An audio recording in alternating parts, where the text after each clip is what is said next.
তেসরা ফেব্রুয়ারি সরস্বতী পুজোর দ্বিতীয় দিন।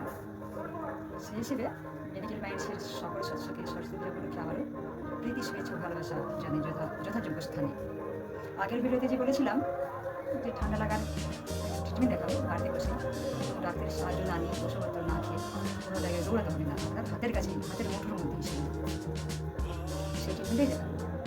এখন ওয়েদার চেঞ্জ হচ্ছে, সেই সব প্রত্যেকেরই ঠান্ডা লাগছে, সেই ঠান্ডা লাগা নিয়ে আলোচনা করবো। এবার সব হিসেবে ওটা দেখাবো কীভাবে ট্রিটমেন্ট করলে ঠান্ডা লাগার হাত থেকে মারা যায়। চলুন, এটা তালু হাতের, এটা বৃদ্ধা, এটা তর্জনী, এটা মধ্যমা, এটা অনামিকা, এটা কনিষ্ঠা। আমাদের এই দুটো আঙুলের কাজ, দুটো আঙুল ঠিক এই পোর্শনটা, এইখান থেকে এটা,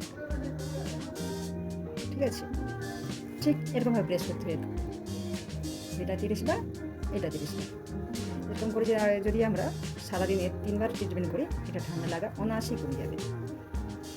কোনো ডাক্তারের সাহায্য না নিয়েই, কোনো জায়গায় দৌড়াদৌড়ি করতে হবে না, মাথায় টেনশন থাকবে না যে ওষুধ দোকান বন্ধ কিংবা কোনো ডাক্তারের আমরা দেখা পাই না, কি ডাক্তারবাবু নেই, আমাদের ঠান্ডা লাগা অসুবিধা হচ্ছে, সে ঠান্ডা লাগার হাত থেকে অনায়াসে ভালো হয়ে যাবে।